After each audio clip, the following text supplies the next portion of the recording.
In here, please. Fuck. I already said fuck once.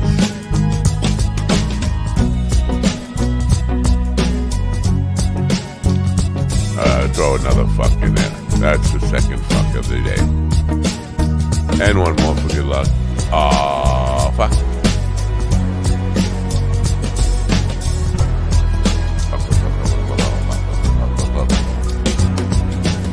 Damn good coffee and hot. Well, if I'm being honest, and I try to be honest whenever I can on this program, the coffee is not damn good. It's hot, but it's not damn good. Guess why? That's right. The wife made the coffee today. Wife is not doing well. She's got some things going on, not feeling well. Got up at 5 o'clock this morning and made brown water. And that always starts my day off on the wrong foot. Good morning, folks. It is Tuesday, July 19th, 2022. And I'm giving up. I'm giving up. I'm giving up. I'm giving out. I'm giving over. All of that. If you're thinking about starting a podcast, I got 2 words for you. Don't. That's one word. One word. I got 1 word for you. Don't. It's nothing but heartache. Nothing but aggravation. Nothing but fucking hate mail. Weird stalkers fucking with you. You try to do something, I don't know, positive, and all you get is a bunch of fucking weirdo, lonely, desperate, creepy motherfuckers sending you hate mail, trolling you, private messages. Weird fuckers. It's like people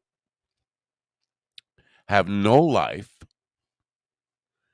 and they resent you for trying to do anything with your life.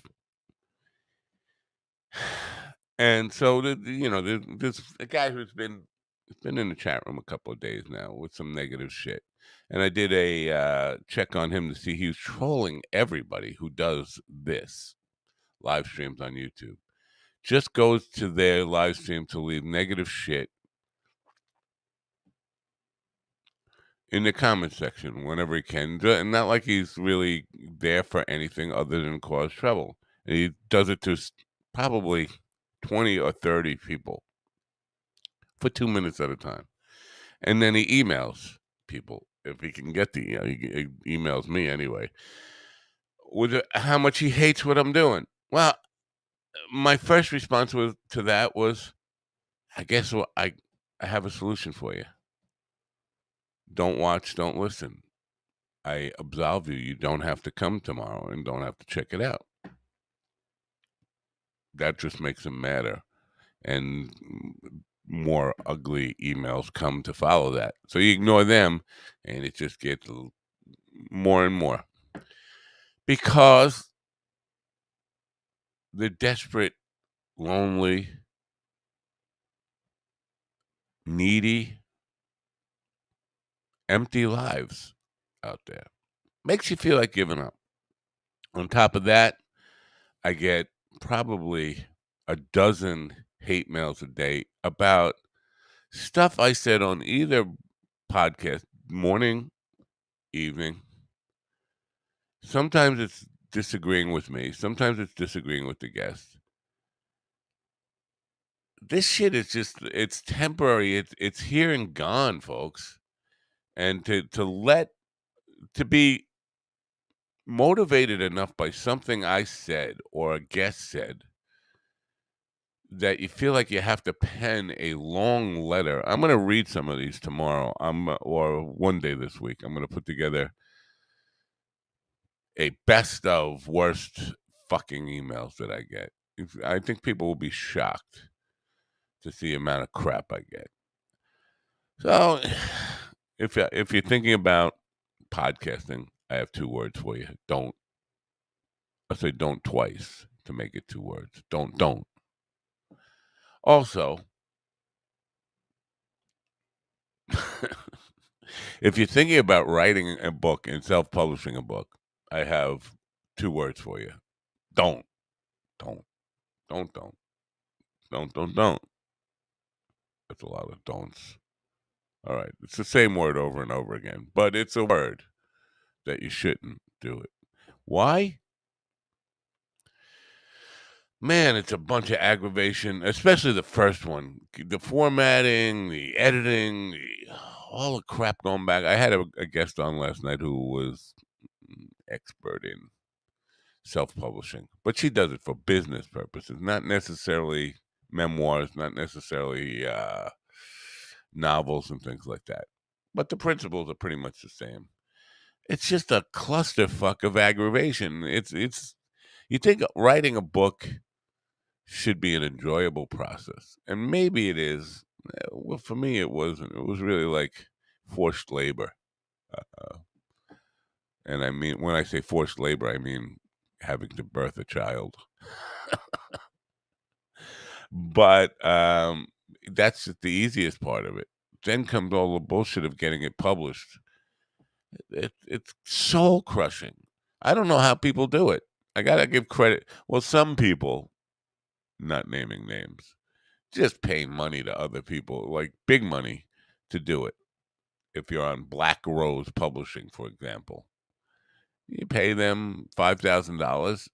They'll do all the publishing, and they'll sell you. They force you to buy your own books, like 75 copies of your own books, just to make it even more profitable for them. That's what they do. So the whole process of the book stuff, it's a drag. And so my book will not be out Labor Day weekend. Looking more like a Halloween release at this point. Can't wait to just get it out there and get it done with and just goodbye. Get going. So I'm not feeling it, man. I'm Mr. Negative today. I'm Negative Nancy. How are you doing? I'm gonna go check out what's happening in the chat rooms there. Dean is with us. Dean will be with us tomorrow as a guest co-host tomorrow, and that will be good to see him. Kelly's with us tomorrow as a guest co-host. Yeah, you pop in there and you leave me on in the background. What a terrible, rude thing to do. Yeah. I need to apologize. I was waiting for a good fucking segue point to jump in, but he was There's doing no so well. fucking good. It's lucid and diarrhea through a goose. Yeah, I but he don't was know. doing such a good job at, like, depressing everyone with hate mail. I thought, fuck it, this is it, yeah. It may be an online death experience, but shit. What's going on? People throwing shit your direction, boy? All the time. I mean, the hate mail's nothing new. It's just when it gets to be a fucking job, just fucking having to delete all the hate mails. So I've gotten to the point where I don't even read them. But this, when it comes down to people in various different chat rooms coming just to cause shit. Yeah. And the old me is still alive somewhere within me that just wants to fucking find out where the guy lives, drive to his house, pull him out of his front door, beat the shit out of him on his front lawn in front of his wife and kids. I'm just going to say, in front of his family, to really fucking send a message, yeah. He probably doesn't have a wife and kids. He probably lives in his mom's basement, if that. Yeah.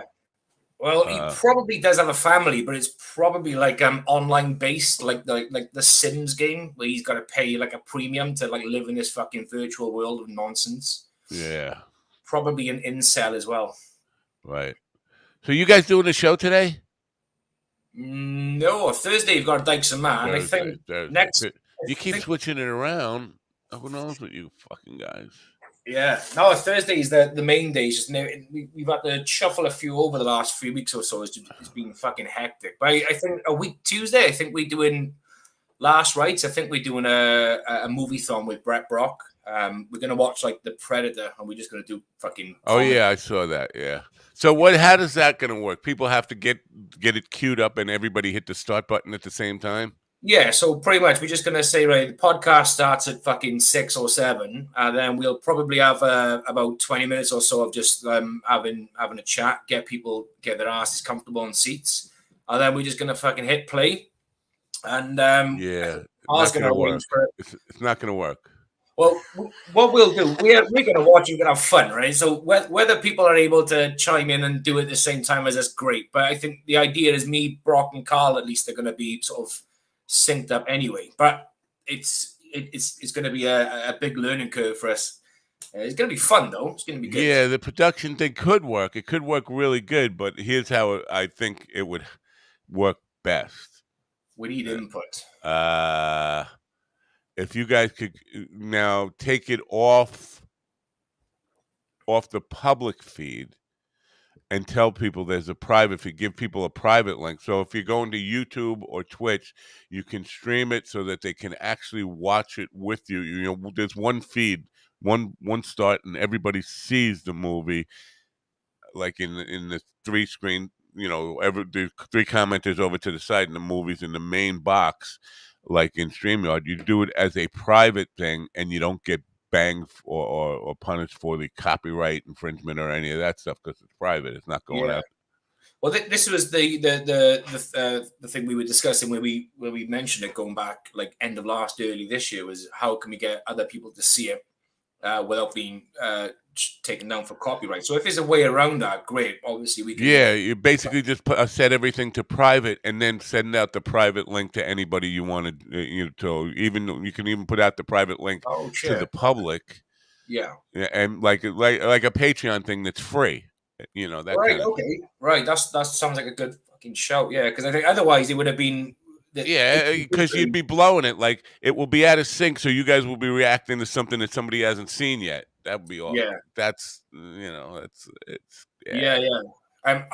Because we ideally want to do it live because we want to see the comments from other people as well. I think one of these things would probably work as a pre-recorded session, so we can obviously get in there and edit out the crap and whatever. But obviously, if there's a way of doing it like you said, like a free Patreon to send out links to people, that might be the better way to do it. Yeah, Kelly says you can do a watch party on Twitch with Amazon. So anything that's on Amazon, I guess you can play through Twitch. I did not know about that. I think it's on Amazon Prime. Yeah, it is on Amazon. Even if I got to pay for it, because I think what I will do, I would probably buy the film, but I will download it to my laptop so there's no glitching within the film. Because that's another obstacle as well. Is if I'm going to be on a podcast and streaming a film at the same time, obviously my bandwidth is probably going to fucking. Yeah, we should look into this watch party on Twitch. I think you can do something like that. She's right. I just don't remember how you do it, but it seems like a good way to go because then they cover you with all that stuff. Chad has done them as long as you have Prime. Yeah. Cool. So I wonder if it's the same rules apply for what Chad Chank does. He does the gaming online, and that's obviously you've got a full camera on the game. But no, I don't think there's any copyright issues with games being streamed live. But I don't know what the legalities are around it. But yeah, that's probably the best way to do it. Because that just playing it, I think you'd have some real like, oh, hey, wait a minute, they're reacting to something I haven't seen yet. No matter how close everybody hits that start button. It's gonna be fucking something's gonna be And there's different delay issues. You don't notice them when you're talking, but if you were trying to play music, you'd notice there's big delay issues, and it's different with everybody. So everybody would be slightly out of sync all over, depending on where they are.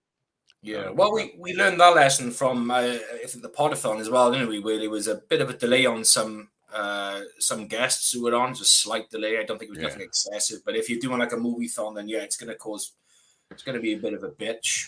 Yeah. What's going on with this Edinburgh thing? You going there to perform? Yeah, I got 3. Me and a comic friend of mine, Tommy Smith, we're closing 3 of his nights. So the good thing is his comedy show is called Wrong Comedy. And when me and Tommy started doing comedy together back in 2019, we basically got branded as the wrong comedy, the wrong uns. So to fit into a comedy, called Wrong Comedy is just absolutely fitting. He also said, my spies where you guys live have told me that you are perfect for this gig. So we just got to take that for what it's worth. And But I'm looking for, because Carl knows this guy, Bob Walsh. Carl knows him quite well, so he's a pretty cool guy by all accounts. So I'm looking forward to meeting him, having a few drinks. You know, this Evelyn guy, he's blocked. He's gone. That one of the dickheads I was talking about was just here. I just fucking blocked him. He'll probably find a way to back in. Evelyn 02. Yeah, I saw him pop in a few times on the chats over the last couple. I had no idea who he is. He's a dickhead. He's on everybody's live stream. Just goes there to cause shit. Yeah, he's like one of those guys who turns up to a comedy club just to fucking heckle and just think he's going to be the best in the crowd. He can't afford to get in a comedy club. Oh, there we go. And that's why he's stuck on a free stream. 2-drink minimum would break him. That was more than he makes in a year. Yeah.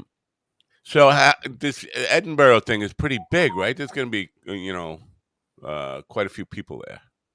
Yeah, the Edinburgh Fringe Festival is fucking huge. It's one of the biggest fucking arts festivals. I think one of the biggest arts festivals. I want to say the world, but definitely in Europe. Oh, so it's not just comedy festival. There's music and.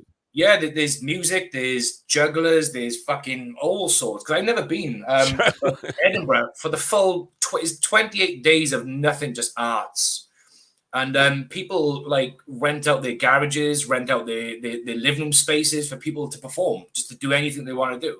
Like the whole of Edinburgh just turns into a fucking absolute like arts fucking town. That's all it is for 28 days straight. Wow. But apparently the atmosphere, there's nothing but a great atmosphere though. I've never heard one bad thing about the Edinburgh Fringe. It's always well reviewed. It's I'm so fucking looking forward to doing it. So you've been there when you haven't performed. You've gone to it as a spectator. I've never been there. Never been to Edinburgh. Never been to Scotland before. It looks absolutely fucking great though. Williams with this. I put out a thing that I have no guest host today. Now I got like guest hosts on Facebook. I got 4 other guys wanting to be on here this morning. So like, that's cool. It's always good to know you. Yeah. Hey, Will Conway, peace. I like the backdrop, man. It's good. Thank you. What's going on with you, William? You lost your job? Oh man. Okay. So some people. You know what? It's probably a good thing. It's probably a good thing because it really frees me up to go on, like, to let this trip to the Midwest be going on the road, and I'm just gonna work, man. Like for real. I'm just gonna I'm gonna beat the door down, basically. Love the attitude. Well, the thing about it is that, I had an argument with my boss, and it comes down to, this is not the kind of stuff I'm meant for. I know what I'm meant for. And when you know what you're meant for, like it's real hard to do regular shit. You know what I mean? Yeah, that's me. Yeah. It becomes so like aggravating. Like every moment you're doing it, you're like, I'm wasting time that I could be doing something else. You know what I mean? That focus my career, to get my face out there. You know what I mean? And and the way the world is, who knows how much time we actually have left? I got to get going. You know what I mean? No, I basically live by that every day. I say that, especially me, because I'm significantly older, supposed to be dead already. But no, I get it. No, it's always it's a freeing thing. Believe me, I know exactly what you're going through. It's like, now I'm free to do what I really want to do. But nobody ever really enjoys getting their income taken away from them, and all of a sudden like that. So it's kind of could be depressing. Well, and I mean, so my wife, because the family has been working out here, and so my wife talked to my boss, and she made it to where we could stay here, and my wife and son are just going to take over, and I'm really not interested in the stuff that goes on. Cool. So that's fine. I'm going to focus on my comedy. I got a few gigs coming up which I believe will definitely help me get more. And you need to get a plane ticket over to Edinburgh. Go hang with Jamie and go do. Come to the Fringe, man. We'll hook up. We'll party. We'll do a bit of comedy. We'll ruin people's day. We'll fucking. If I could get a passport, that'd be great. But I can't get a passport, so. That's okay. Just get yourself a fucking rubber dinghy or an inflatable, man, and just claim asylum, brother. Is that true? Is because you're an ex-con, you can't get a passport? Is that the deal? No, because I owe back child support still. Is why I can't get a passport. They basically don't want you leaving the country if you owe child support. So really, there's a lot of things that you can't do if you. But I left prison. Owing $82,000 in child support, and now that number is around like 30,000 or 40,000. You know what I mean? So I put a significant debt in the 5 years that I've been out. But if they think you're gonna move to another country, I mean, obviously, if whatever, I don't know. I do think that it is to avoid people evading their responsibility. Yeah, I do think that's the main gist of it. Yeah. Well, you think if I know in your case it's not criminality because that's why you can't get a passport, but if he was a criminal, you'd think the United States would be like, give this fucker a passport, get him out of the country, and it's a one-way ticket. Go to because I'm a felon. Like I'm pretty sure Canada doesn't like. I can't go to Canada. I'm pretty sure. No, you don't need a passport to get. Yeah, you do in some places. Yeah, felons, which is weird. It's crazy to me that Australia doesn't allow felons to come into the country because that's how all the white people got there. It was a prison. Yeah. Like Australia. I mean, all the UK did was they dumped all their prisoners in Australia, and then you can't come in here. Well, the Mayflower was pretty much that too. I feel like that's a little pretentious considering your roots. You know what I mean? Yeah, I agree. Yeah, I think the Mayflower was mostly criminals, but they were criminals of a different kind. I mean, religious criminals and all, whatever, religious persecution. But a lot of those were seedy people too, the Mayflower people. Now in America, we look at it like Mayflower people were, I don't know, upper crust, blue, whatever they call that, the upper class people, but they weren't, because Sydney Biddle Barrows, who was the Mayflower madam, her family came over on the Mayflower. She was a socialite in New York, but she was also running an escort for rich people, escort service for rich people, but that's why they call it a Mayflower. Yeah. So really the times weren't that different then? No, pretty much the same. Yes. Anyway, so yeah, no, I was concerned about you because I saw that the thing that really concerned me was it said that your place of residence was tied to your job, and when you lose your job, that's a fucked up thing. Yeah, you lose your job and your home at the same time. Yeah. So I was really glad my wife was able to work that out. She's got more finesse than I do. Yeah, a lot of these things. For anybody out there, a lot of these things, when it seems like the whole world just blew up on you, if you take a breath, take a step back, and start making some phone calls and be honest with people and say, listen, we got jammed up. I have every intention of making this right for you, but I need a little help here. Can you give me some, grace period or any of that kind of stuff? Most times people will work with you, utility companies, landlords, and all that stuff, because it's easier to work with you than to go through an eviction process and find another good tenant and all that kind of stuff, all that. So keep that in mind. Open communication, that helps a lot. You know what I mean? Being transparent with them, you know what I mean? Like that's a favor that you're doing yourself, Yeah. But I don't know.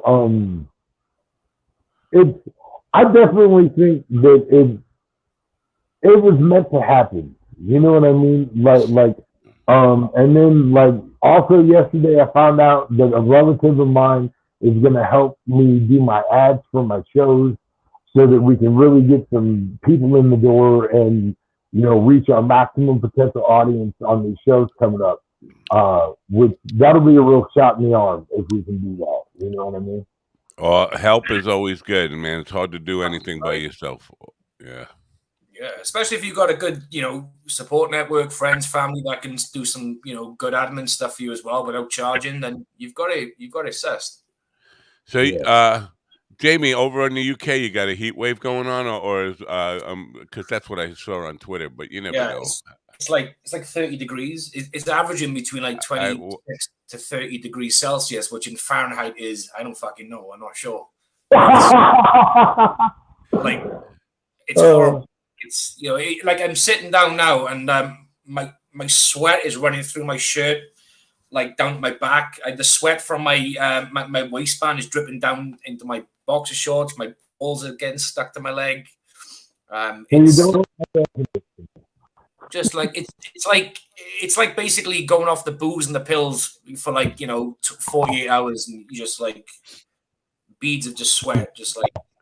Yeah, the sweat stuff, that's summer. I mean, here right now, we are going through like a serious humidity situation, but it's like that that's why they call July and August the dog days. William, you're going through that too, right? You got a bit of a dry spell out there, though. No humidity. Well, yeah, we did have a lot of rain a couple weeks before. Oh, wait. Hold on, something just went really weird with your mic settings. Try that again. Something died. Okay. Everything okay? Yeah, fine. Okay. So we did have a lot of rain like the couple weeks before the 4th, and then it hasn't really rained much. We've had a lot of like lightning storms. Like I see a lot of lightning, but we haven't gotten rain. But that's part of how you can tell it's super hot. That's heat lightning. Yeah, that's what we call that. Yeah. Heat lightning. We've had we've had a drizzle today. Within the last 15 minutes, we had a bit of rain. I mean, it was a light drizzle, but there's this smell in the air. That fucking smell when it's been dry for like days, and it's And I think now the humidity is about 48% humidity, so it's like just this. I got out the shower this morning, and I just couldn't dry. It was so fucking warm. The more I was wiping with the towel, it was just fucking horrible. So I played a gig the other day. It was 90 degrees and 95% humidity. And they had me outdoors in the hot sun playing at a VA, the Veterans Affairs, and basically I was melting. I went through I can't tell you, probably 6 or 7 shirts through the whole, just in an hour gig. It was brutal. I mean, just water just pouring off me. And that's every day here now until probably mid-August. That's what it is. It's always that. The sweat is the fucking. I love summer. If I want to come to New York, I should wait till September. Is that what you're saying? That's what you. Yeah. Well, it's not. I don't mind that if it's like because we play a lot of beach shows, and even though you're sweating, you get that cool breeze off it, and it's just like a great summer night.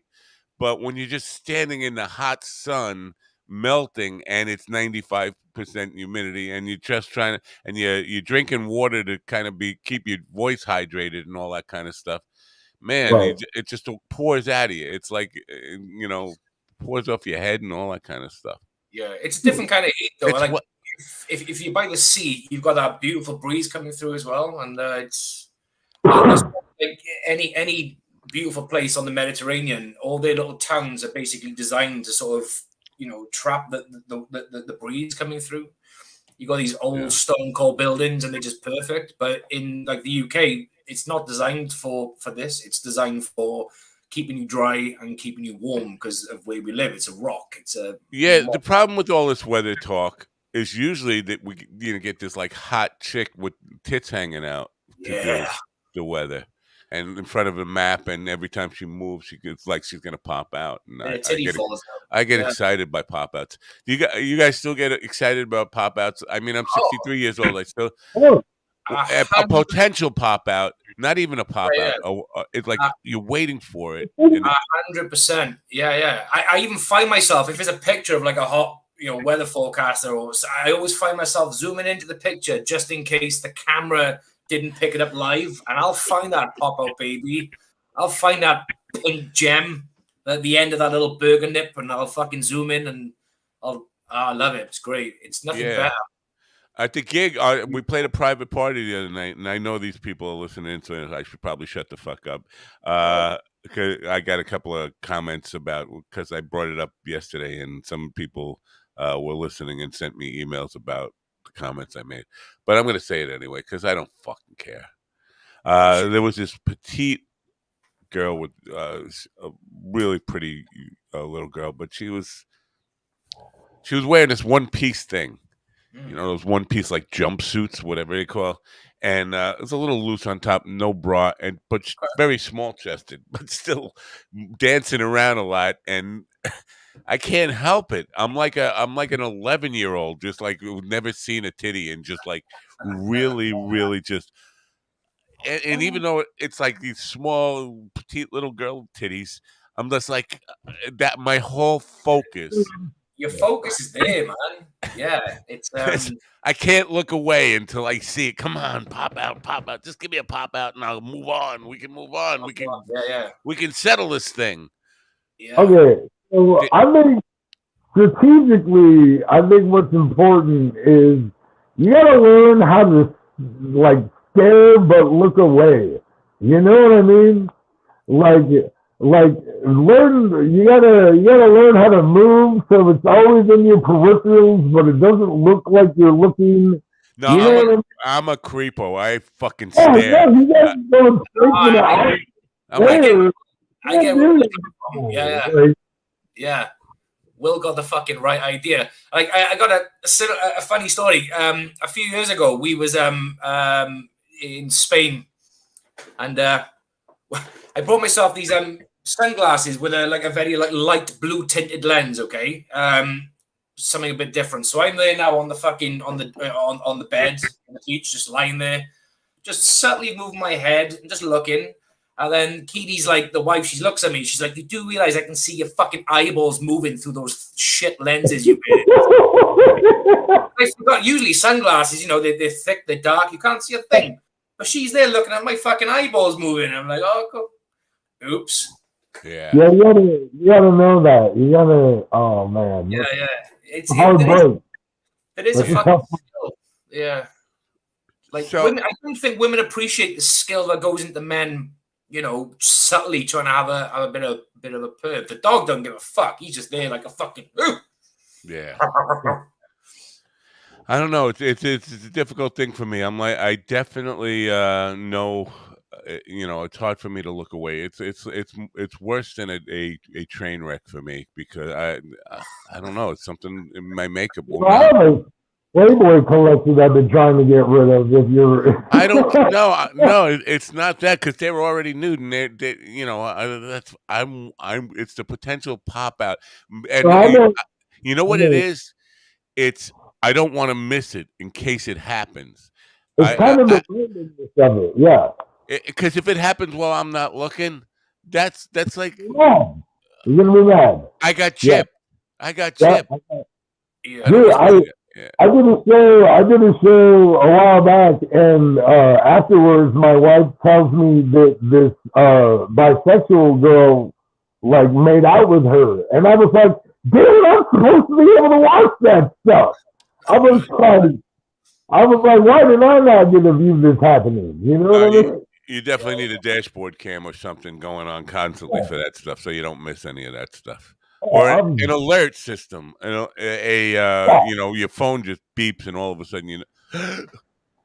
Speaking of perverts, it's wild now. Carl too is great. Carl is in the best place to be looking for pop-outs. Carl is in Brazil, man. It's like yeah, lots of pop-outs there. It's everything. It's everything you ever dreamed of. What's going on today, guys? What have we heard today? We've heard someone get banned from the chat. We've heard some live stuff. Everything's going to be fine, William. It's going to be fine. If it's not fine, make sure it just ends in some kind of armed siege. That's what I'd suggest. Armed siege. Waco, man. I'm with him. I like it. I like the thinking behind it. Yeah, it's cool. Take as many people with you as possible as well. I don't know. I don't think that's the way I want to. Because you get that. That definitely is a certain death, and I don't think that's the way I want to go. I would actually. Butch and Sundance has got me a little depressed because I watched on YouTube the other night something I've seen before on Butch and Sundance, and basically they kill. It was a murder suicide in the end. They were trapped, and Butch shot Sundance and then shot himself. Yes, it's like that's not the way you want that story to end. I want that story to end. I don't know. They got away, and they will. Yeah. I don't want to die in a siege like that. I'd rather. Doesn't the original end in a way where they don't? That's the movie is kind of they just got away to Bolivia and all that kind of stuff. And no, in the movie the army shot them down, and that's fine. I'd rather that. I'm going to contend here that the way that movie ends, they leave it open ended because the way the movie ends, yes, they're surrounded by the army, but they decide to rush out of the building and they just kind of zone out or zoom out, and you don't see Butch or Sundance. You just hear a bunch of gunfire, and then it fades to black, leaving you to wonder: did they get gunned down or did they get away? Yeah, but they'd have to be pretty fucking good to outgun like 500. Really, you just gotta shoot a hole in their perimeter. You know what I mean? If you shoot like the four guys in this section and run like hell, these other guys are shooting at nothing. There's probably clouds of smoke everywhere. It's probably a little dark. You know what I mean? And this is Butch and Sundance, man. They could have scared it out of there. Try it. You should try it tomorrow, I think. Just try and make a perimeter. Oh my God. I'm not holding up anywhere. You crazy. Don't plan it. Just do it. Just go for it. I mean, if I was in the position of Sundance or Butch, I just fucking shoot someone in the dick, and then it'll make them think twice about fucking firing back. He's gonna shoot. Yeah. So, but the one thing I was watching last night was a documentary, and basically they were found against the wall. Butch, Sundance had a shot right through the forehead. It was Butch's bullet that was in his head, and then Butch shot himself in the mouth, according to the documentary evidence. Now, so it was a gay thing? That you can never say, because they didn't do any DNA tests. You can't say that it was definitively them. It was two American gringo banditos down there, so who knows? But I am totally a Old West fan, all this kind of stuff, all that lore. Yeah. You guys over in the UK, did you ever care about the American West and all those kind of stories? Yeah, just because from my point of view, my dad used to love the movies, right? Or does. So I grew up watching all that stuff. Yeah. John Wayne. I can't stand John Wayne films. They just bore me to death. But I do like a couple of spaghetti westerns I like, and there's this film I love. It's not a western as such, but it's called The Proposition. It's based in Australia. What a fucking film! It's an amazing film. It is like a western, but it's an outstanding film. Yeah. Well, a lot of cowboys, and I was wondering why, because when Butch and Sundance escaped to South America, they were looking for Carl, obviously. But the Pinkertons found them there. I thought I had was, why the fuck didn't they just go to Australia? Because the Pinkertons were going to follow them all the way to Australia. I don't think they would anyway. But that would have been my idea if I was with them. I would have advised them just head to Australia.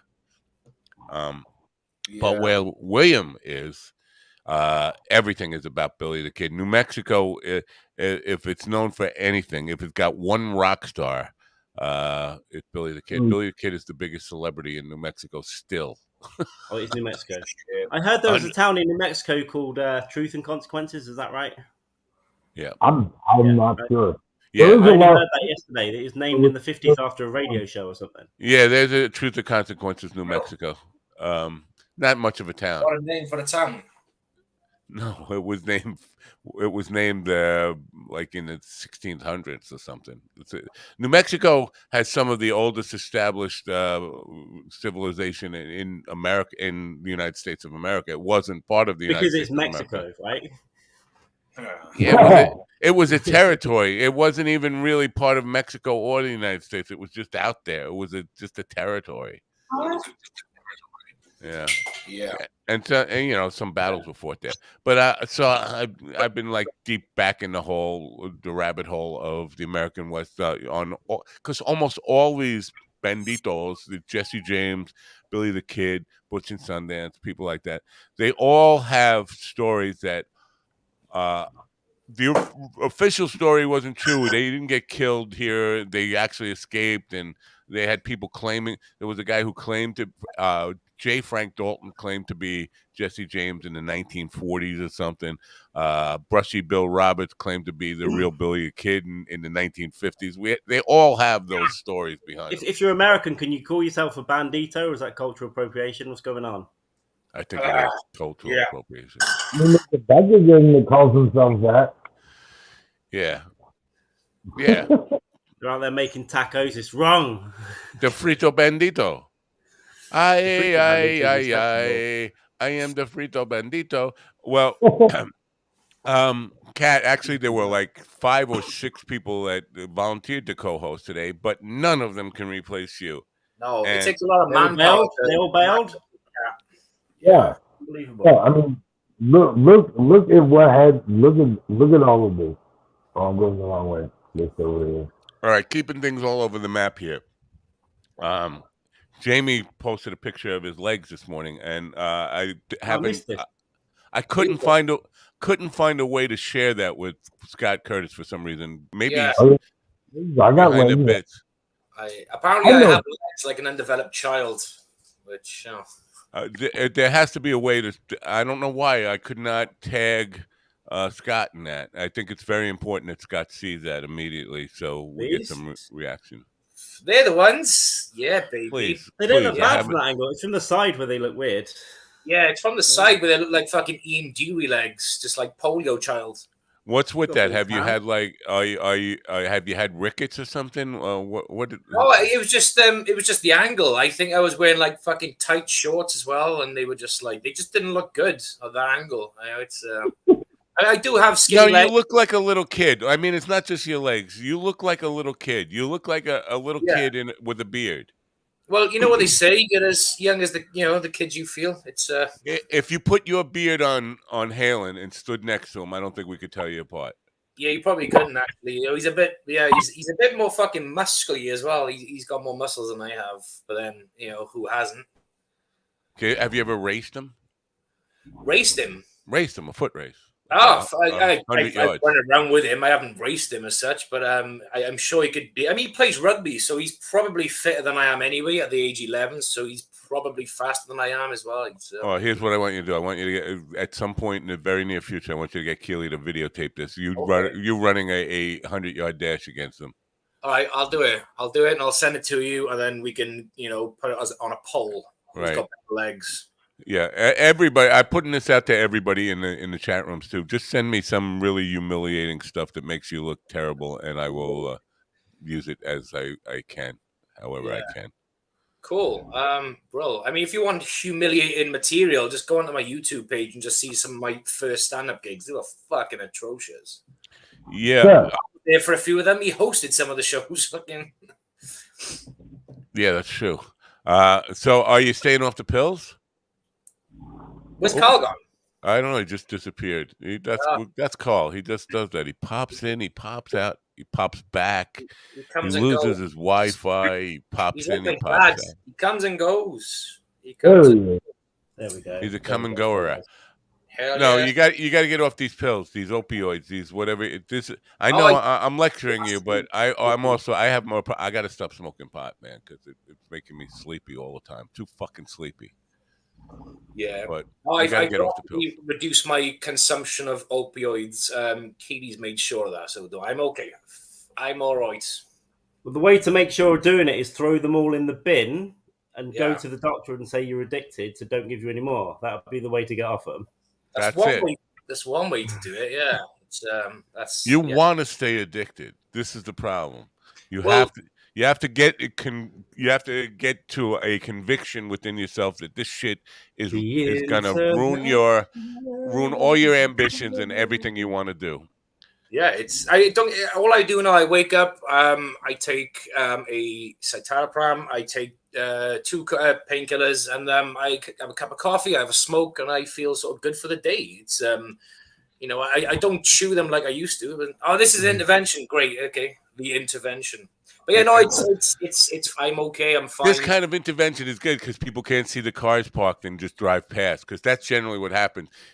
You hold an intervention for a guy, and then he comes home and he sees all these cars of people he knows. He figures out what's going on. That's going on. Yeah. Just drive straight past. Just go straight past to the bar. Fuck, I ain't going in there. I know what this is. Yeah, and the next thing you know, remember the episode of The Sopranos where who the fuck? What was his name? I want to say one of the ones who got bumped off. He left behind a kid. Christopher, his nephew. Yeah. No, not Christopher. No, not Christopher. The one he got shot on the boat. Yeah, the one that got shot on the boat by all of them because he was a snitch. Paulie, Big Pussy. Yeah, Big Pussy. Yeah, and then Tony had a phone call from his wife to say, "Oh, look, my boy's doing this, that, the other. I need you to buy me a house elsewhere." And Tony was like, "Fuck that, I can't afford this." So he ended up basically fucking arranging for his kid to be taken away by the authorities and banged up in some fucking asylum because it was just cheaper. That's what's going to happen to me. No, we're not gonna let that happen. You're gonna give up these pills, or we're gonna come over there and butt fuck you on the stage in Edinburgh. I was hoping that was going to be the case, and at the end of it, we could just make our own aristocrats. Ta-da! That's disgusting. What do you call this? The aristocrats. We can film it. We can send it to Provenza. Provenza can fucking add and put it on the shelf for a few years and never do anything with it. Yeah. If you're talking about Provenza, Carl, are you going to perform at Edinburgh? It's currently towards the likely end of that. Yesterday, I wasn't sure. I want to go. It just depends if my voice will hold up. It seems to be a little better today, though. It does seem to be a little better today. So I'll see how the week goes. I am going to go to a doctor as well, and then. Good. Because even yesterday I couldn't talk for about 5 seconds without coughing. So I don't want to. I was supposed to do a gig this weekend that I'm not going to be back for, but I'm glad I didn't go because I wouldn't have been able to do it. So, if you feel the need to cough, you just grab yourself by the balls and squeeze as hard as you can. I could just do that. That's one way to get written up in Edinburgh.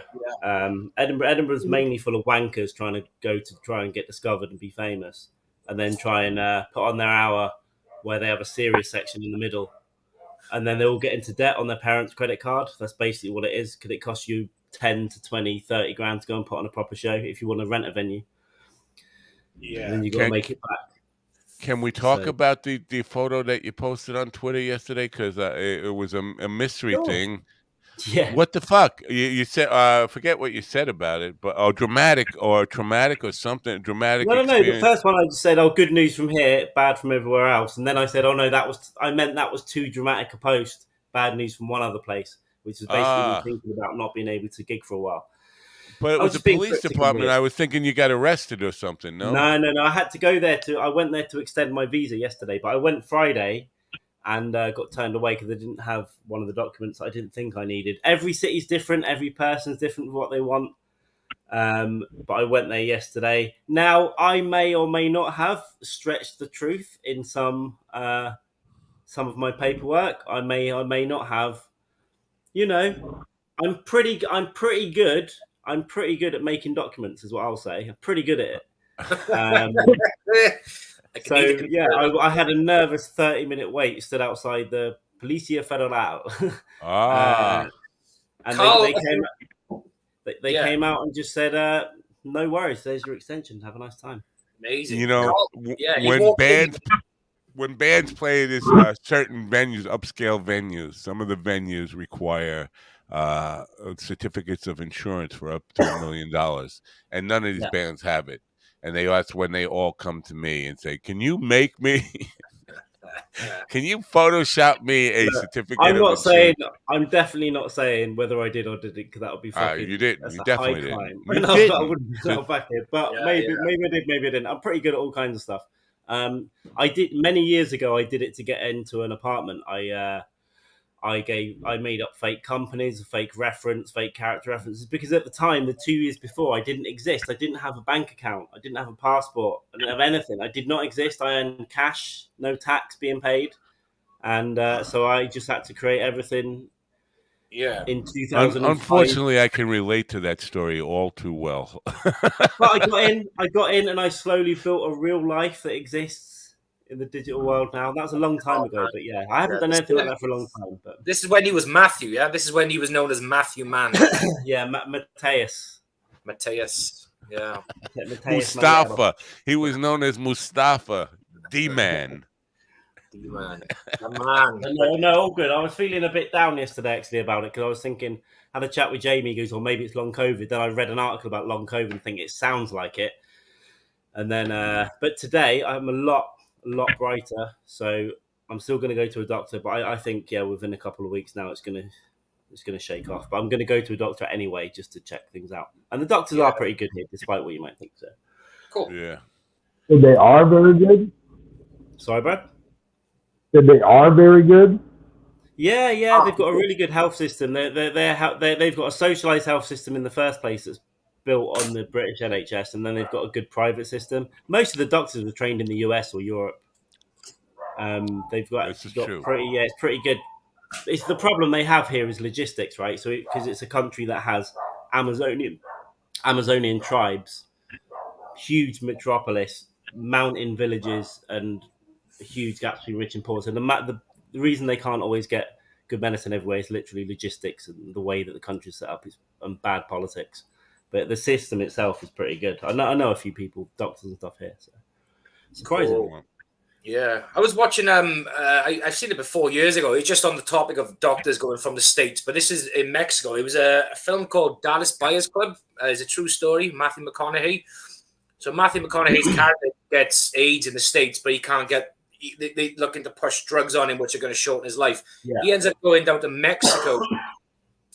Sees an American doctor who lost his license in the States, went to Mexico, and basically going through the pills doctors in the States were prescribing for HIV/AIDS, and he said, "This is fucking shit. You need to take this, that, the other." So what he did, he basically he took loads of stuff into the States and prolonged the life of himself and a lot of other people as well.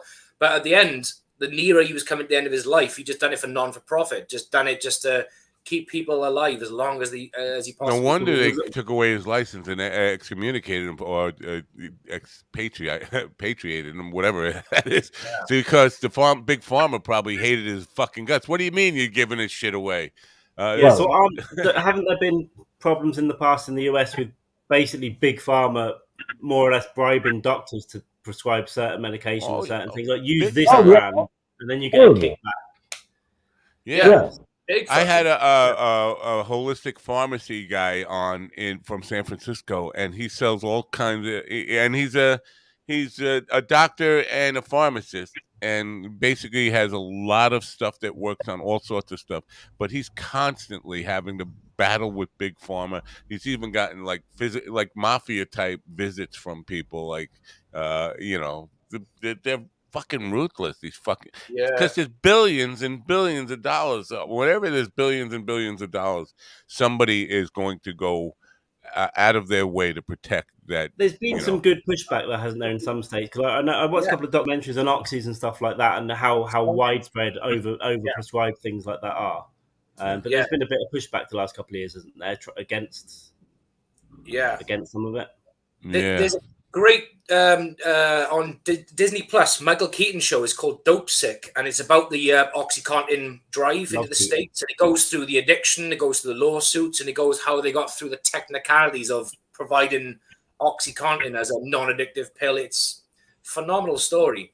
But Carl's fucking right though. It's the whole system from the top down has just been corrupted for fucking years. But Oxycontin, if you get a chance to watch Dope Sick on Disney Plus with Michael Keaton, fuck me, it's a fucking hard fucking watch, because Keaton.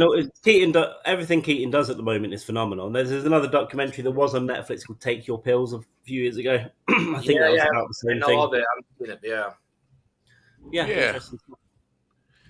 He's a weird cat, isn't he? Because he had that period where he was extremely hot. He was like a Hollywood box office guy, and then he just kind of went away until that what was the Bird movie or whatever? Birdman. Birdman. Yeah. I love it. And Yeah, he seems to be doing things that he really wants to do to challenge himself now. That's interesting. Like the McDonald's movie's really good. The Founder, I think it's called. I haven't seen it, but The Founder is supposed to be great. Yeah. So that's about how McDonald's became McDonald's, but how they stole it from the McDonald's brothers and turned it into a franchise. And it's about Keaton. Ray Kroc bought it from the McDonald's brothers. So Keaton plays Ray Kroc in the movie. It's really good. Wow. And yeah, he's done a couple of the Spider-Man movies recently, so he's still getting the paydays now. But he's doing a lot of indie movies and a lot of interesting stuff. I think I love Keaton. He's had such a weird kind of career because he went from comedian, being right? Yeah, comedian, and then just doing like really silly and goofy movies to then doing serious stuff and Batman. then all Batman. over the map. Pretty talented guy though. My favorite. What? Dream Team with Michael Keaton. It's also got Peter Boyle is in it and Christopher Lloyd. He plays. Johnny Dangerously.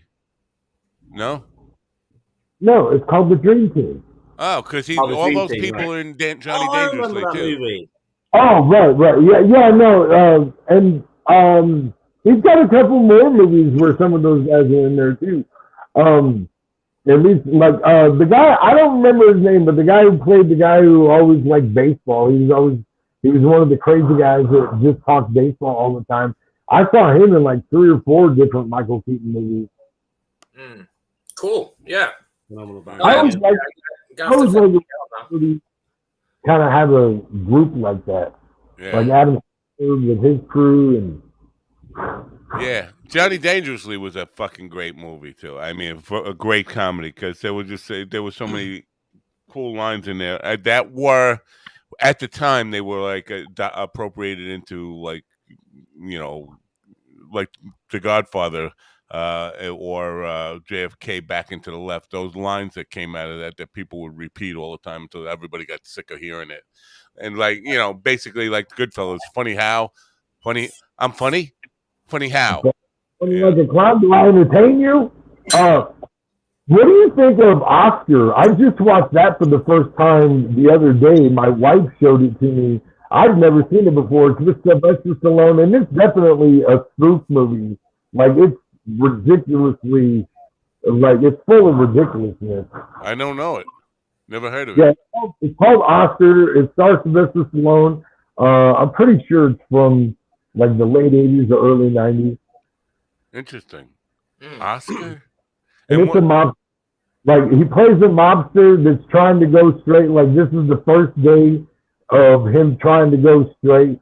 And there's this problem after problem keeps happening, and the cops are watching him and everything. And it's, based in like the 30s or whatever during Prohibition. That sounds good. I haven't heard of that one, but I'll track down the fucking list as well. Yeah. Keaton back sounds like a good thing today. And yeah, Kelly, always been my Batman. I broke into the Batman set with my father and brother-in-law in the 80s. What? As a child, I've got lots of photos of me hanging off the Gotham City bells and stuff. And wow, I didn't know they shot that in the UK, but they shot it at Pinewood Studios. The original, the first Batman with Keaton, they shot it in Pinewood Studios, which was about 7 or 8 miles from my house.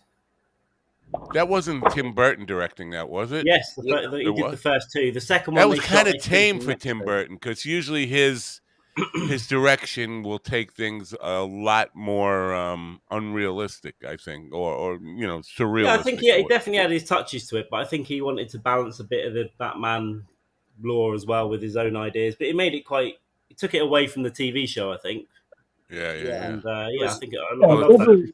The TV show was just ridiculous, and it was kind of made to be. It was ridiculous on purpose. Like there were a lot of campy, ridiculous. Like they did a movie of that, right, with Adam West, and he got bit by a shark, and the shark is hanging off his leg, and he goes to utility belt, and it wasn't there before, but it's like anti-shark spray. It's just there.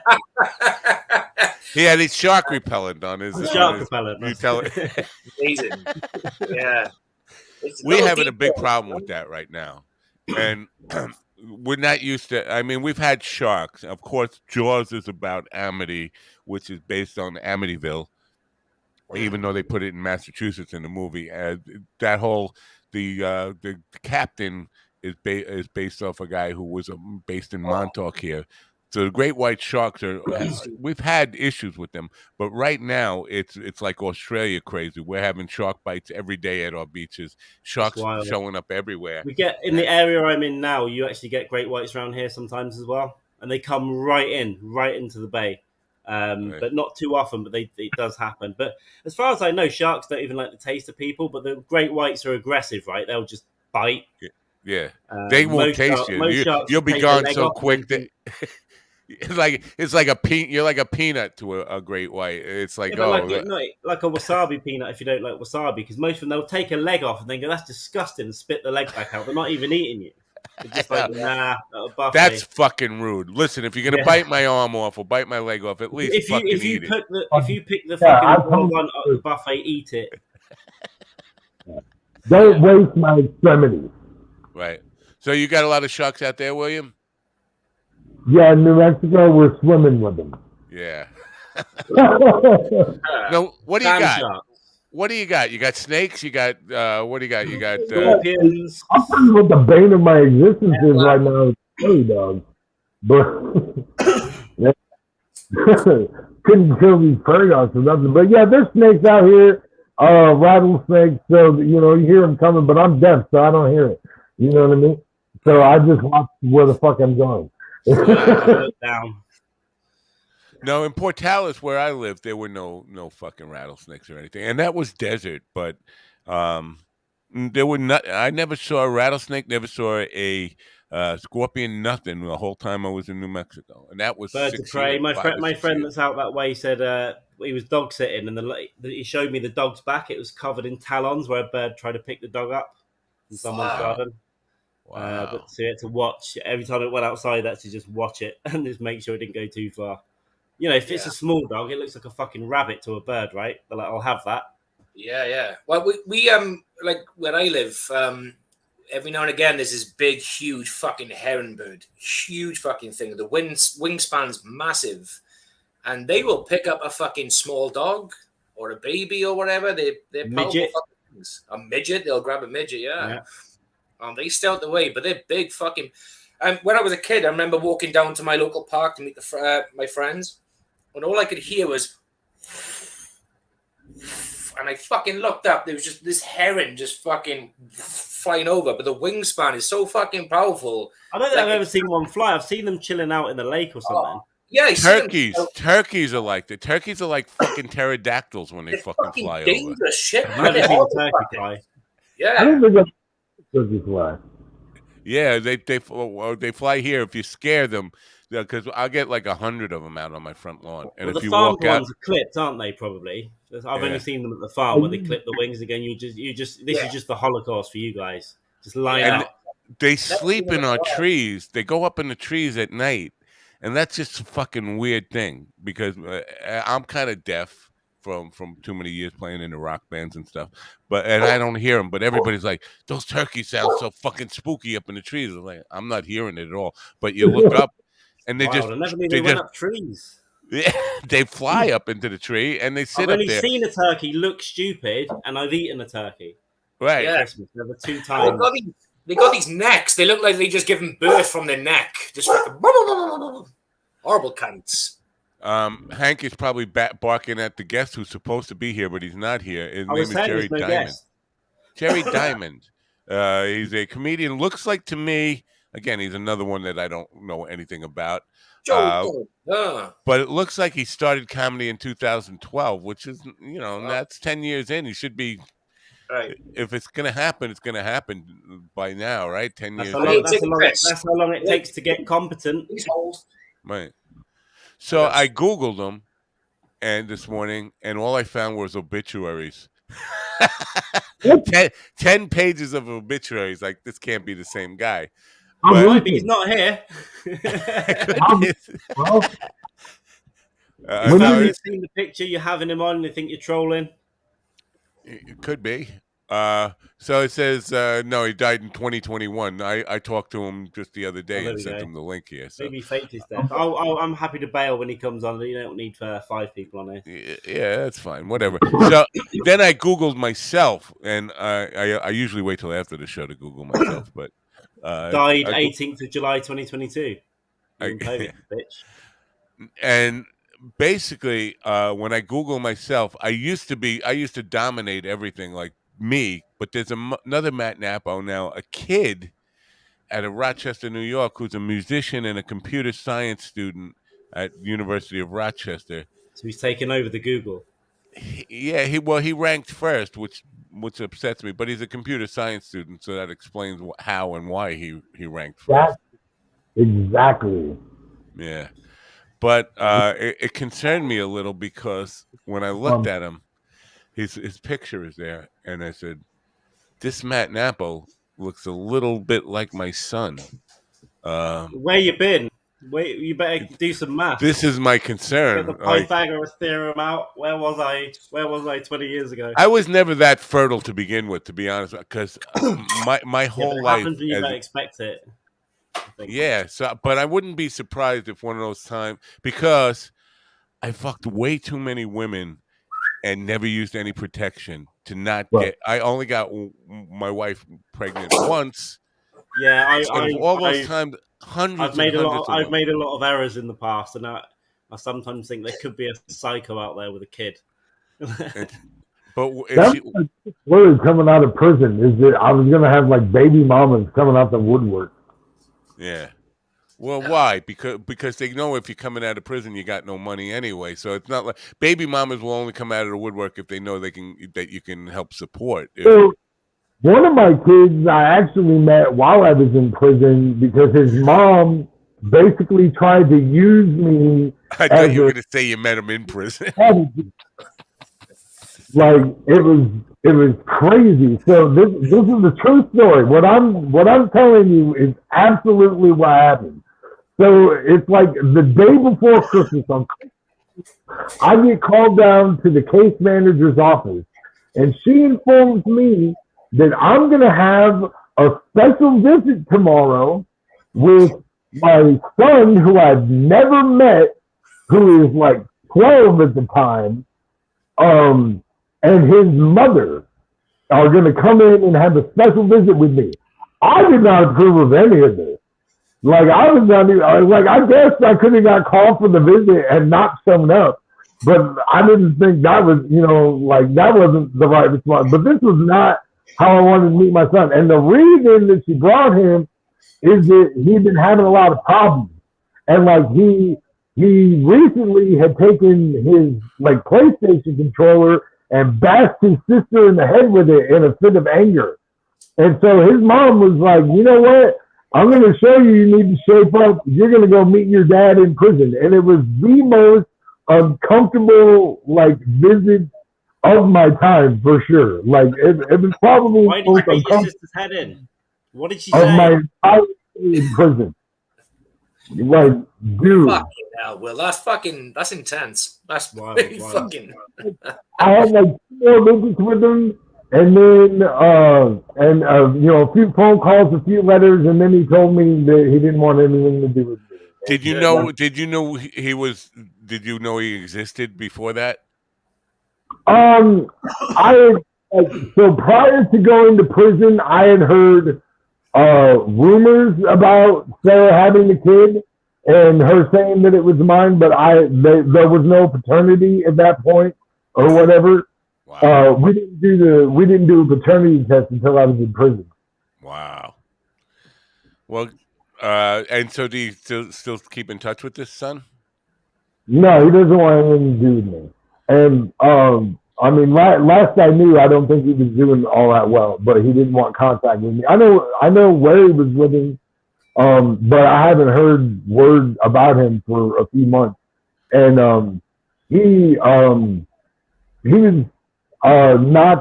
wasn't straight. I don't know exactly what his sexuality was, but the family that he knew, his mom, and she had married a guy and been married to him for a decade or so. And so the family he knew growing up was not cool with him when he came out of the closet, and I don't think that went very well. Well, I got news for you. He's in the back end right now. Well, let's bring him in. Oh, I'm just kidding.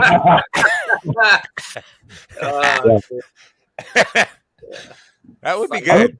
William Conway, this is your life. Holy shit. We know Napoli's going with whatever he wants like that for real, man. Like, I don't know how I didn't end up on them shows. We have William Conway Jr. on the line. I'm gonna buy some shirts. I'm gonna buy some shirts next week. I want this style, this kind of stuff going on, and some shades. I'm gonna get it all organized next week. Improve the black t-shirt and jeans. Yeah, you gotta color up, man. You gotta fucking, Raoul Duke it up, son. I think I got that same shirt. I think I wore it yesterday, Jamie. I bought it off you, and you 3D printed it to me. Yeah, it's a beautiful shirt. Well, it's our first salary from the Mind Dog TV network. Yeah. I'm going to borrow it next week. Oh, speaking of that, I'll share some, because I got it with Govs, thinking I would, and I do have a second person who's headlining Govs on Friday. Max Dolcelli will be with me. But I got with Govs, not thinking it was going to ever do anything for the show except give me access to some of their headliners. It's cool. Yeah. They haven't had any of like the biggest names that they get there, which is fine. But I've had I had Chris Monty on, and this week I'm having Max on. That's fine. But I wanted, I was thinking anybody who's going to be at any of their three clubs would be on. That's not happening. I looked at the numbers yesterday. I'm like, why am I even doing this? All I'm doing is giving them traffic that could be going to my YouTube channel to help me get to where I want to get. And so I'm thinking about, I don't know, because now they want to expand the relationship. And I'm like, well, am I really, did I get myself into something that's just a one-way fucking see? Hello, Govs. I know you're watching there, Govs. I was going to say, do you want to wait till you get rid of them? No, yeah, I'm talking to them straight so they hear this, because I feel like this is a one-way street. And the relationship is not going my way. Well, yeah, you got to take turns of coming too. It's Govs. If you've got $1 million deal waiting, as soon as Napo's out the game, listen, you just come to us, all right? No problem. That's basically what I'm saying. If they want to replace me with you, I'll shave my head. Sense. You don't even have to. They have people with hair on their network. Oh, I'm getting something. What's this? Getting something on my network from them right now on private messages from them. What the fuck, dogger? Don't talk about us. Don't talk shit about us online. We'll come over there and fuck you up. You think we don't have fucking contacts in your area? Yeah. There's a shadow outside your window right now. Yeah. By the way, I want to mention, I was listening at the top of the show, and I want to say that you and I have very similar anger. Like I'm a really nice guy most of the time.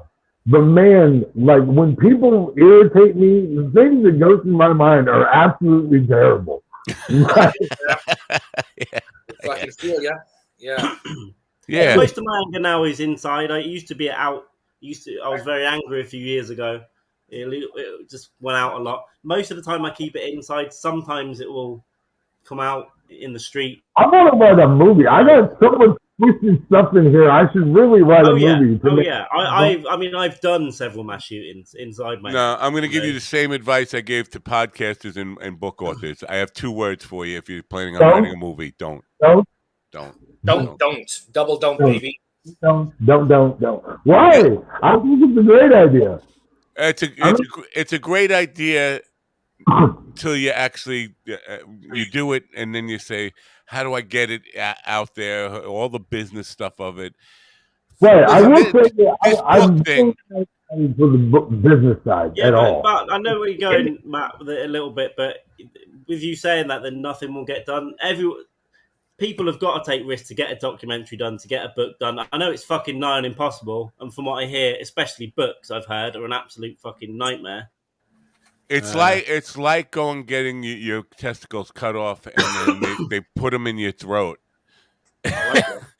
There you go. And like, what did this solve? Nothing, but we like doing it to you. Yeah, I've seen some documentary makers recently where they've made a good documentary, but it's taken them 9 years, and they've spent $1 million of their own money, and they're up to their, they've mortgaged their house, and yet some of them might be paying off, but for every one that pays off, you can guarantee there's a lot of people out there getting the shotgun out. Yeah. Because they've realised they've been making shit for 9 years, or they can't sell it, or they can't promote it some way. Right. Right. I don't like people to do it though, right?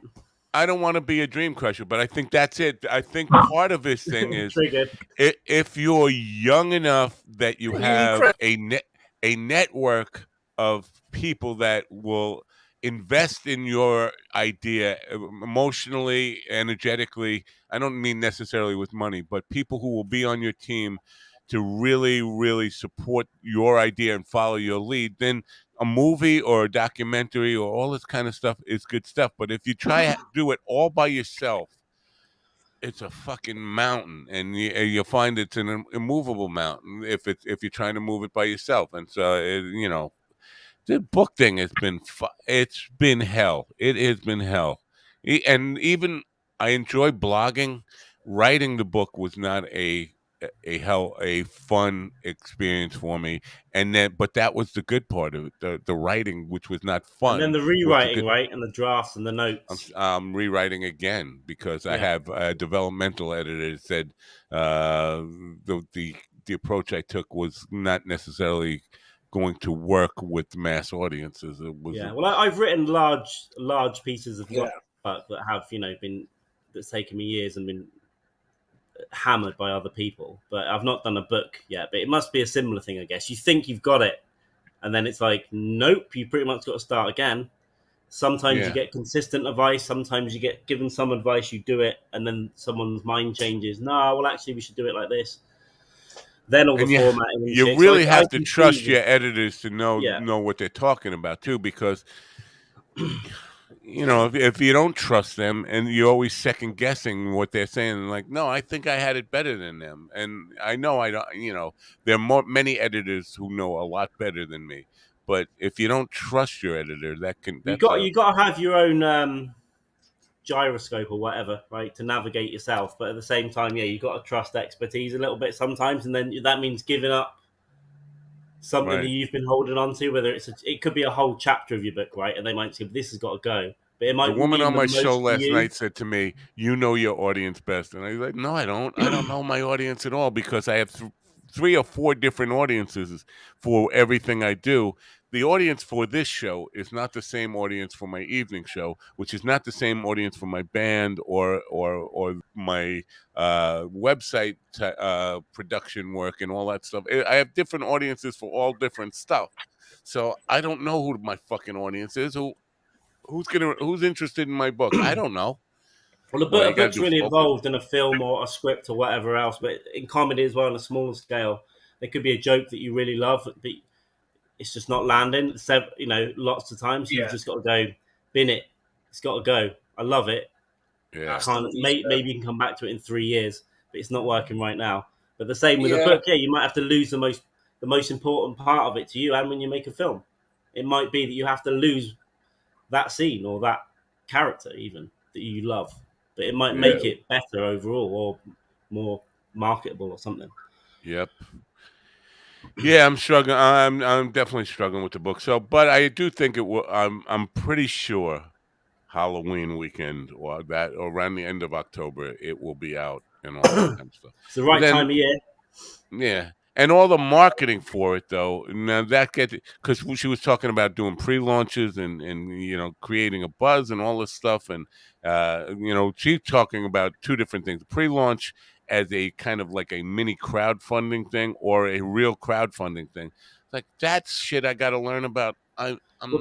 Pre-launch and then pre-order, pre-sale period is really important for marketing, right? You got to do a hell of a lot 6 months before it comes out.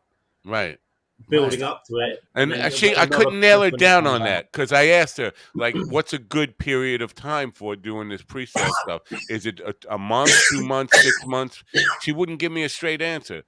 You know what that's like? That's like I want to reach through the fucking screen and just grab her by the neck and say, "Give me a fucking Seder." I'm sure you'll be able, if you read around and speak to a few different people, you get an idea. People have different ideas, but I know people do a push, say 3-4 months before, then it goes down, and then another push on release or around release just after.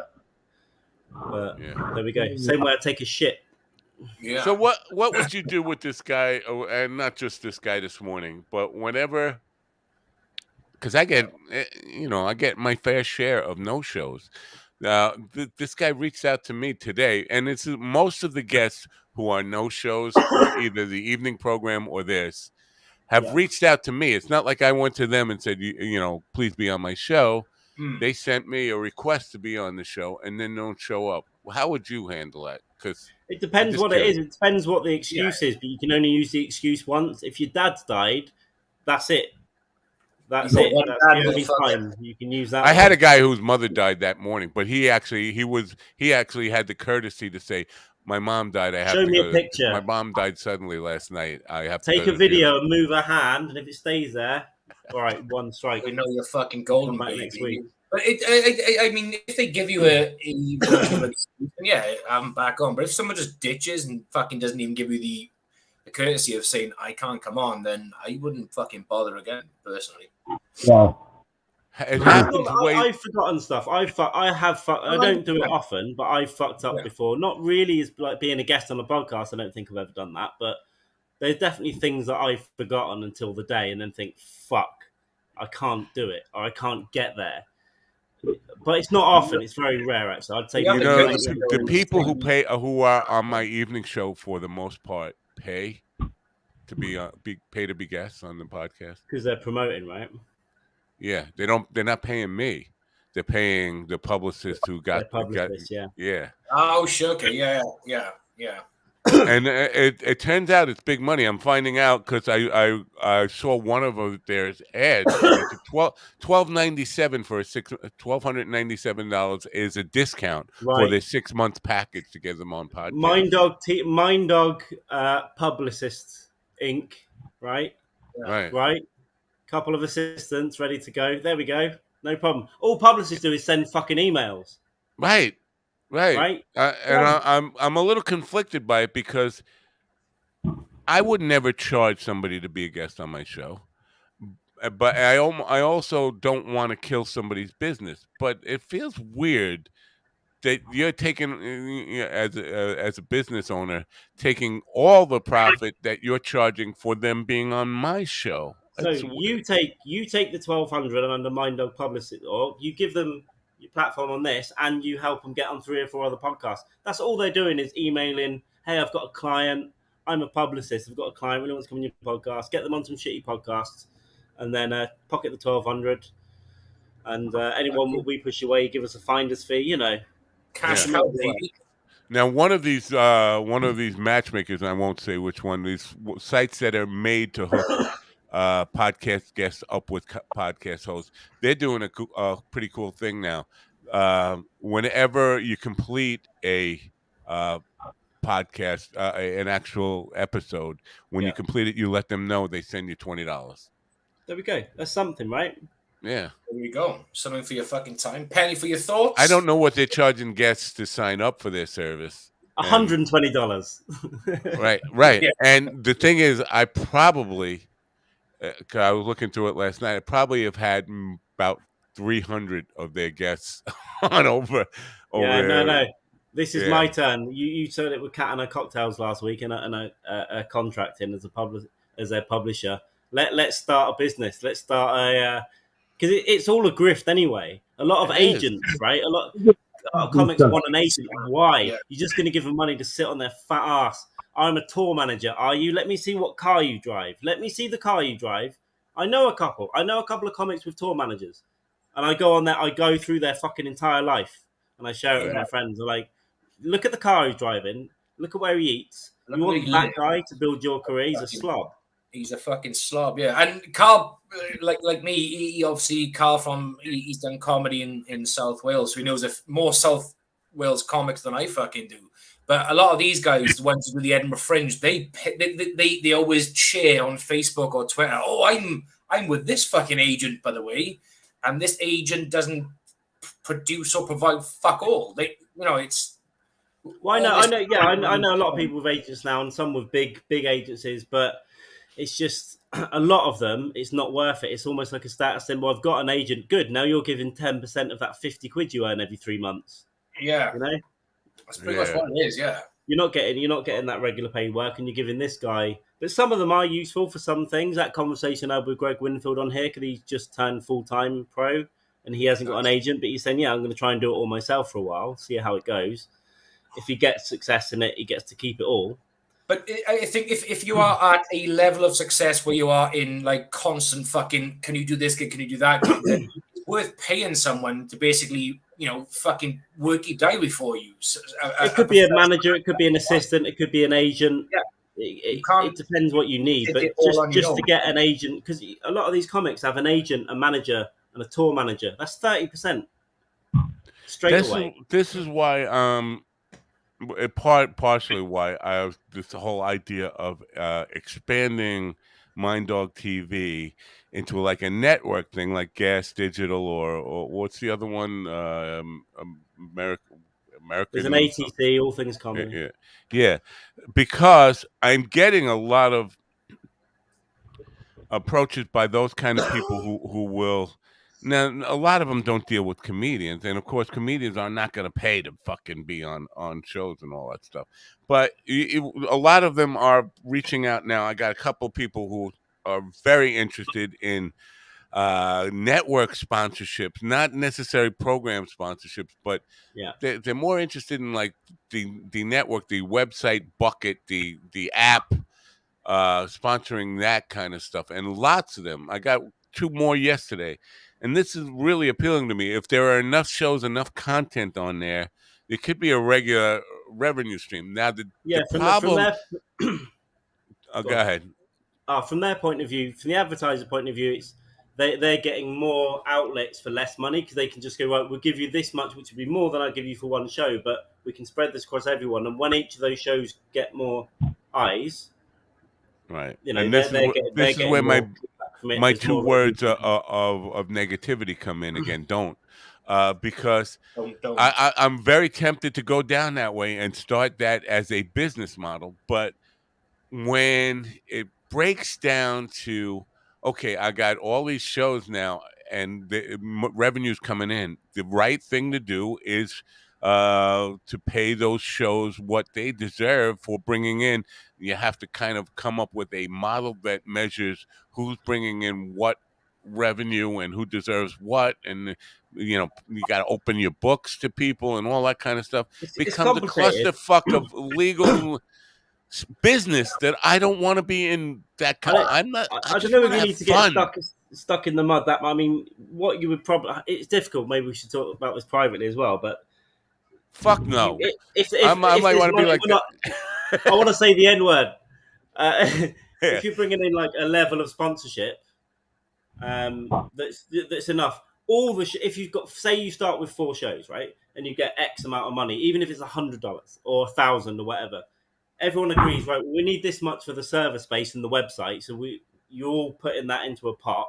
We'll pay everyone anyway, even if it's $10 each, whatever the lowest thing is, right? We'll pay everyone the same, and then if one of them ends up getting bigger, then at some point you do need to be a bit fairer with that show. Then it depends what you want as a network to do, how you want to work it. Because I think it's wrong for a network to say, if you make, let's make up a number, 100,000, right?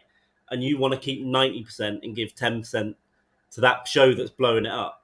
That's right. Wrong. But then something like the way ATC set up, because it was set up by very rich people that also believe in comedy as well, they just take the running cost, a little bit of profit, and give everything to the host. Or you can get somewhere in between, or it's just depending where the weight is. Get everyone to agree, make sure they know what they're getting into, so there's no squabbles. Yeah, I was looking at All Things Comedy last night, I think, and it just seemed to me like nobody is really like, I don't know if this is true, but it seems like all those people that are in their roster have other affiliations, and not only it's not like exclusive there. Nobody is exclusive to them. No, and that's another problem as well. If you enforce exclusivity, yes, it might be good for the network, but also you are kind of limiting. You're kind of limiting freedom to the the artist as well, and it does get complicated. Because personally, I'm not sure if I do want to put all my eggs into one thing, because that's it then. Right. I think you should have a little bit of freedom. It just depends what it is. It's like at gas, for instance. I know that they don't allow. You know what we need for a Patreon. But. We need, as a team, we need somebody.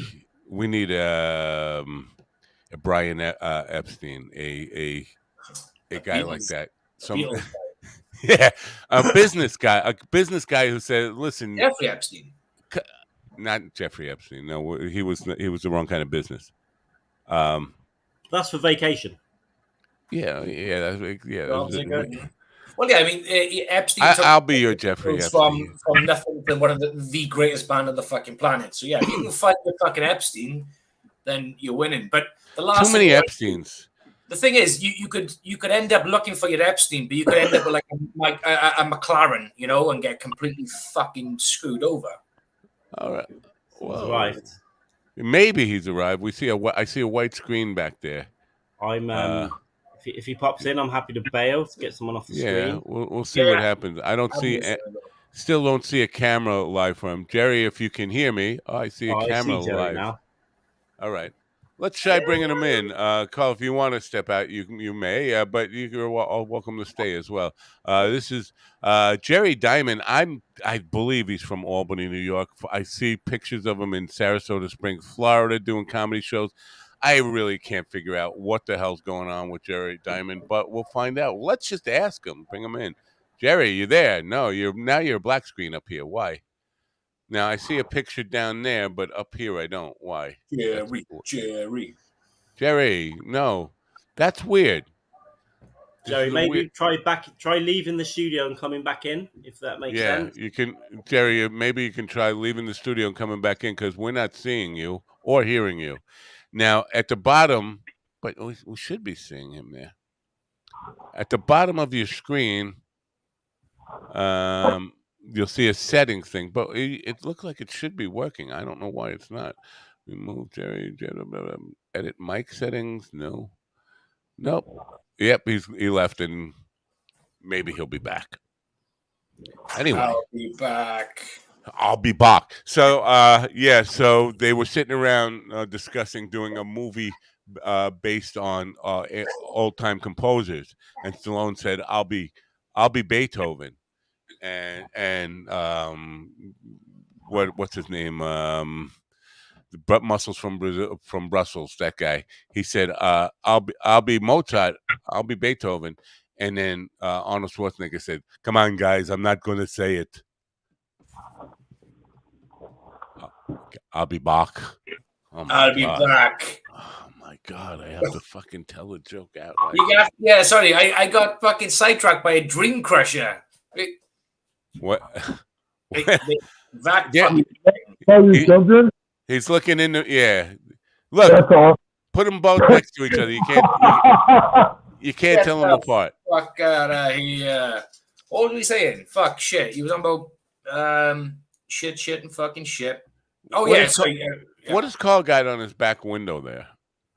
Carl has got basically his court pending dates. August the 1st. On the top left. In the middle there, you've got the 15th of August. That's for unwanted penetration of a minor. And then you have his Colombian Brazilian cartel court here and there. It's gotcha.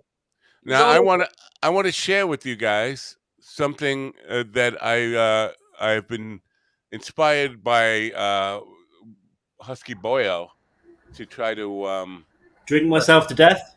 Yeah, try to compete with Husky Boyo. Something I've been doing. I want to just share this with you guys. What do you say? Now, Frankie, blue eyes. Yeah, this is all Photoshop. So this is painted, drawn and painted in Photoshop. Oh wow, it's digital stuff. Who? By you? Yeah, but this took me 2 days, so it's not like not like I could do this in a live stream. But I'm thinking if I could, people say like, that's a fucking good pick, man. I like that. That's good. difficult. It's really difficult. But because I don't have any real art materials here anymore because my wife gave them all to my stepdaughter. So I'm using Photoshop. Now I think that would be a cool like live stream type of thing. I don't know if I have time to really do it, but I like that. That's good. yeah. So that's what I've been dabbling with. Looks like Jerry's devices are still not connected. Doesn't look like maybe to read the Jerry, if you can hear me in the background there, maybe read those directions I sent you on how to connect in StreamYard. Yeah, check the settings and look in the camera and audio and all that stuff. Are you still on GovStug because the logo's still up? Yeah. What's that? What am I hearing? Dogs. That's your dog? No, that's not my dog. No, that's Brett Brock coming to fucking take away your computer for competing with him. Oh yeah, he's messing with me. Well, dog here. Sorry. Well, he's gone again. Yeah, we're probably not going to make it. He's got 25 minutes left, 24 minutes left to have an appearance on the Mind Dog Not much show. of a diamond, Jerry. And make his career, put him over the top in his 10th year, and really just make him blow up. Like Williams has blown up since he's been on the show. William, your career is just blowing up from being on the show, right? I have a song on Spotify now because of you. What do you have? A song on Spotify now because of you. Oh, yeah. And Deezer and Apple Music. And you've not been to prison since you've been on the show. There we go. So good. You know, yeah. A surprising number of people, because I have other guys now requesting August and September. I can't tell you how many comedians have done time. It's surprising to me. I mean, maybe the prison experience makes you want to become but you did it before. I did it for about 2 or 3 years before I went to prison. Right. But what do you think is responsible? Because other than you, I've had probably before you, I'm just guessing here, probably 10 or 11 other comedians on who have done time, and now I have about 3 or 4 more in the queue for the next coming months. Well, I'll say I think that doing time, when done the right way, doing time makes you evaluate what matters in life and what's important to you and what your passions are, and when you take that time and understand that this life is all I got, and if I'm not happy, if I'm not doing what I want to do, if I'm the things that I'm passionate about, then I am wasting this life. I can't hear. All right, now why? Can we hear you, Jerry? Talk. Hello, Jerry. Hello. That could be not going to work. Sorry, man. Jerry, what Diamond, and I think that's appropriate today. What the what? Jerry, can you hear me? Jerry, can you hear me? Maybe. All right, I'm pulling you out of the room again. Sorry, man. Sorry, it's not working out. Looks like we're kind of running out of time too. So, really apologize for this, but got to read those instructions anyway. Don't ever go back to jail. That's the point I was making. Right. For sure. Bobby Caldwell, notes from the pen. He wants to be a comedian when he gets there. He's been in 20 years, I think, more than 20 years. It's a weird adjustment in itself, just getting out, right? Oh yeah, for sure. So, I mean, I didn't do a show for 3 years after I got out of prison. I was just focused on getting my life back because, especially me, I did almost a decade straight. It was like coming back from the dead, dude. I had to go and get a Social Security card again and everything. Like I started from the ground floor. Wow. How long were you in with him? I missed all this. I haven't seen I did 9 years and 9 months in the South Dakota. Wow. Shit. Long time. Did you know what for, Carl? No, I don't. I missed the whole thing. Okay. You don't have to talk about it if you don't want to talk about it. No, you have to talk about it. I'm sorry, William, if it's embarrassing, but you have to talk about it because it's a fucking comedy in the making. Yeah. You want me to tell? Well, basically, What is going on? William was having a challenge. Yeah, we're here. You can't hear us? You can't hear us. You sound a little off today. I don't know what that is. Yeah. You can't hear us. Anyway, let me see if I can explain. William was having a problem playing it. Can you hear me? Yes, we can hear you. Yeah, hear you fine. Yeah, good. I can't hear you though. Why is that? That's William, leave and come back. Leave and come back. Okay, all right. Jerry's still down there staring at us. Yeah, Jerry, you just frozen. He couldn't pay his rent, and he was freaking out. And instead of going to his landlord and saying, "Listen, I'm going to be a little short this month. Can you give me an extra week or something?" He decided to go commit a robbery, an armed robbery. I like that. Now, what would you rob if that were your situation and you decided? Well, I've thought about robbing someone before. I think it depends how much you need. What do you need? A $5 grand, 10? What do you need? 100? I think it was $200 short on his rent. Oh, an old lady. Yeah. No, probably a small independent business that you know has cash. A little craft brewery, maybe a little craft pub, and then get around that alley at midnight with break in. Can you hear now? You can hear us, William. The head when it comes out. That money. Tell Carl the business that you went to jail for robbing. Oh, he didn't hear that part. I robbed a flower shop. A flower shop. Yeah. There you go. And it was not Valentine's. If they just shot you dead on the floor, the flowers are already there. Yeah. Now, how did you get caught? Did the girl behind or a guy behind the counter have a gun? How did you get caught? No, so they gave a description, and I'll tell you what. One of the first things, and I should have thought of this. I wasn't thinking real clearly when all of this happened. We'll just start there. But one of the first things I noticed about Sioux Falls when I moved there in 2000 was that their cops to scumbag ratio is not good for scumbags. Because there's a lot of cops there. And so, I mean, they got called in, and I mean, I remember